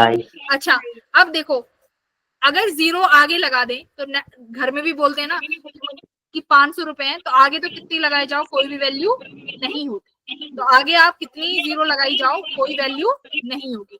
तो यहाँ पर कितनी सिग्निफिकेंट डिजिट रहेंगी बेटा 3, 3। फिजिक्स में रूल उल्टा हो गया, पैसों की भाषा में, पैसों में आप 0 लगाए जाते तो मजे मजे मजे हो जाते, बट यहाँ पर अगर आप अगर राइट में भी 0 लगाओगे तो ये सिग्निफिकेंट फिगर नहीं काउंट होंगी। तो यहाँ पर भी सिग्निफिकेंट कितना है बेटा? 3 है। अच्छा अब देखो, अब पॉइंट की बात करते हैं। पॉइंट, अगर पॉइंट के राइट में 0 आ जाए, आपने पॉइंट लगाया, पॉइंट के राइट में 0 आ जाए तब 0 की वैल्यू बढ़ जाएगी। तो यहाँ पर ये दोनों सिग्निफिकेंट फिगर में काउंट होंगी। तो कितनी वैल्यू आएगी यहाँ पर? 5। Very good. अच्छा अब यहाँ पर बताओ, अब देखो ये वाली वैल्यू, ये अब ये आगे लगी हुई है, तो रूल नंबर ये वाला देखो 1 3, रूल नंबर 3 नॉन 0 के आगे लग रही है, तो ये तो काउंट नहीं होंगी। अब आप बोलोगे कि मैम जो ये आपने बताया है कि पॉइंट के बाद वाली काउंट होनी चाहिए, बट ये पॉइंट के बाद वही काउंट होंगी जो नॉन 0 के पीछे लगी होंगी। 0 के पीछे लगाने से फायदा नहीं होगा, तो जो नॉन 0 के पीछे लगी होंगी तभी काउंट होंगी। तो यहाँ पर कितना सिग्निफिकेंट फिगर आएगा? 2। कितना आएगा? 2। जरा जल्दी से इसका बताओ, ए का कितना सिग्निफिकेंट फिगर है? 4 इसका बताओ। 3 आगे वाली काउंट नहीं होगी तो 3। सी का बताओ। 6 पॉइंट के बाद वाली काउंट होती है, तो ये कितनी हो जाएंगी? 6। अब इसकी बताओ। 5 2 3 4 5, क्योंकि जो ये आगे लगी हुई है ये इस 0 के पीछे है, इसलिए काउंट नहीं होती। अच्छा अगर मैं ये लिख दी 1.001010, बताओ कितना होगा? जल्दी बताओ।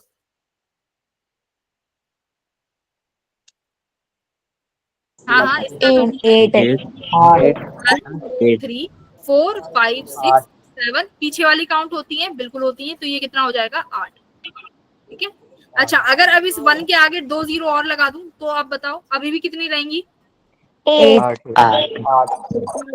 तो आई होप ये मैंने देखो 5 सेकंड में तुम्हें सारे रूल समझा दिए। ठीक है, इससे ज्यादा अब और कुछ रूल नहीं है इसका। RN B नहीं होगा, इसका D होगा। क्या कह रहे हो? A का 4th है ना, A का 4 है, तो मतलब A का B ये होगा ना, A का ये होगा, B का 3rd है, तो यानी इसका ये होगा। तो option number this is correct. हाँ 8। Very good. ओके, तो ये तुम्हारा 2024 का PYQ था। अब बात करते हैं राउंड ऑफ। राउंड ऑफ इतना इजी है, 2 मिनट में पूरा राउंड ऑफ समझ में आ जाएगा, सिर्फ 2 मिनट दे दो। सुनो, राउंड ऑफ में क्या करते हैं मेरे बच्चों, आप 5 पकड़ लो कि पॉइंट के बाद हमें 5 वाली चीजें देखनी है। ठीक है, अगर पॉइंट के बाद कोई भी वैल्यू 5 से छोटी है, जैसे ये लास्ट वाली देखो 5 से छोटी है ना, अगर पॉइंट, हाँ मैम हाँ मैं कराऊंगी आर्यन, टेंशन मत ले, कराऊंगी। ठीक है, अब देखो एक दिन में टॉपिक करेंगे। अगली क्लास में परसेंटेज एरर होगा, उससे अगली क्लास में वर्नियर कैलिपर कराऊंगी और स्क्रू गेज। अगर जैसे लास्ट डिजिट 5 से छोटी है बेटा, अरे 2 मिनट रुक जा, बस राउंड ऑफ में 2 मिनट लगेगा गौरव, रुक जा। ये 5 से छोटी वैल्यू है बेटा, तो हमें क्या करना है, अगर 5 से छोटी है तो इस वाले डिजिट को इग्नोर कर दो। तो राउंड ऑफ करके क्या लिख दोगे? 14.6। अब देखो ये 7 है, ये 5 से बड़ा हो गया ना। लास्ट डिजिट अगर 5 से बड़ी है, यहाँ तो 5 से छोटी थी, अगर 5 से बड़ी हो जाएगी तो बेटा क्या करेंगे, जो एज इट इज जो लास्ट वाली डिजिट है इसमें क्या कर दें? देखो यहाँ ये rule, if the last digit is greater than 5 then increase the preceding digit by 1। तो यहाँ पर अगर 5 से बड़ी है तो लास्ट वाले डिजिट में क्या ऐड कर दें? 1 ऐड कर दो, तो कितना हो जाएगा? 14.7।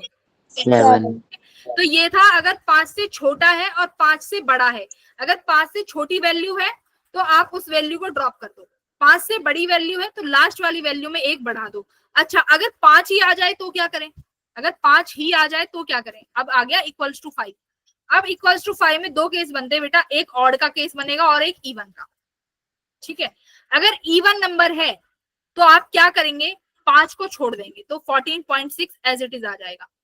अगर इवन नंबर है, अगर ये होता 14.45 होता तो भी आप 14.4 लिख देते। ठीक है, अब यहाँ पर देखो, अगर ये नंबर ऑड है तो क्या करेंगे? जरा देखो ऑड में क्या करेंगे, क्या लिखा है, इफ द डिजिट इज हम एक डिजिट बढ़ा देंगे। ऑड देन एक से बढ़ा देंगे, बहुत अच्छे, एक से बढ़ा देंगे, तो यहाँ कितना हो जाएगा बेटा 14.8। तो ये तीन चीजें, या तो 5 के बराबर, या 5 से छोटा, या 5 से बड़ा। 5 से छोटा है तो उस डिजिट को हटा दो, जैसे पहला। 5 से बड़ा है तो पीछे वाले डिजिट में एक ऐड कर दो। अगर 5 के बराबर है तो दो केस बनेंगे, ऑड या इवन। इवन है तो 5 को उड़ा दो, अगर ऑड है तो एक बढ़ा दो। Clear, very good. अब देखो एडिशन और सब्ट्रैक्शन में राउंड ऑफ आपको क्या करते हैं, आपको 3-4 डिजिट दे देंगे एडिशन की। अब बोलेंगे कि फाइनल आंसर बताओ क्या है। अब बेटा होता क्या है, जब आप एडिशन या सब्ट्रैक्शन करते हो ना, तो आपको अपना आंसर कहाँ छोड़ना है ये मैटर करता है। देखो आपने ये दो चीजें ऐड करी, मुझे बताओ पहले इसमें कितने सिग्निफिकेंट फिगर हैं, 4। 4 इसमें कितनी है, 3 पॉइंट के बाद काउंट होती हैं 4। 4 यहाँ पर कितनी है, 3। 3 आपने ऐड कर दिया, फाइनल आंसर आया 369.76। ये फाइनल आंसर है। अब आपको ये आंसर कहाँ छोड़ना है, देखो यहाँ पर हम अपने आंसर को कहाँ छोड़ते हैं कि हमारे पास लीस्ट डेसिमल नंबर क्या है। देखो final answer should retain as many decimal places are as there in the number with the least decimal places. तो यहाँ पर लीस्ट डेसिमल प्लेस कितना है, मतलब पॉइंट के बाद कितनी लीस्ट नंबर है, तो पॉइंट के बाद तो एक ही है ना लीस्ट, तो यानी मुझे अपना आंसर पॉइंट के बाद एक पर ही छोड़ना है। तो देखो क्या करें, 5 से बड़ा है, 5 से बड़ा है यानी 1 तक छोड़ना होगा, राउंड ऑफ करो, लास्ट में 6 आ रहा है। 9.8 हाँ देखो क्या बोला, अगर 5 से बड़ा होगा तो हमें क्या करना होगा, यहाँ पे आओ, अगर 5 से बड़ा है तो लास्ट वाले डिजिट में एक ऐड कर देंगे, तो 369.7 में ऐड कर दो यानी 8। तो यहाँ पर आंसर छोड़ना है, ठीक है। हाँ तो हमें लीस्ट डिजिट देखनी है, वो भी पॉइंट के बाद, ठीक है, पॉइंट के बाद। अच्छा अगर बताओ 12.5, 12.62, 12.50, ठीक है, 1 2 ये है। मैं इन तीनों को ऐड करती हूँ और सपोज करो मेरा आंसर आता है 38.452। मैं इसको राउंड ऑफ कैसे करूंगी बेटा, कितनी डिजिट, पॉइंट के बाद कितनी डिजिट होनी चाहिए, 2 मैम 2 डिजिट होगा, पॉइंट के बाद 2 डिजिट तक होगा। आंसर छोड़ना है, क्योंकि लिस्ट कितनी है यहाँ पर, पॉइंट के बाद 2 सिग्निफिकेंट फिगर है, तो पॉइंट के बाद 2 पे आंसर छोड़ना है, यानी 4 जो भी है आप 45 ठीक है। तो एक बार ये देख लेना। अब आ जाओ मल्टीप्लीकेशन रूल पे। मल्टीप्लीकेशन में और डिवीजन में चेंज हो जाता है। ये क्या कहता है, आप यहाँ तो पॉइंट के बाद देख रहे थे कि पॉइंट के बाद कितनी सिग्निफिकेंट डिजिट है, उसका हम छोटा नंबर रखेंगे।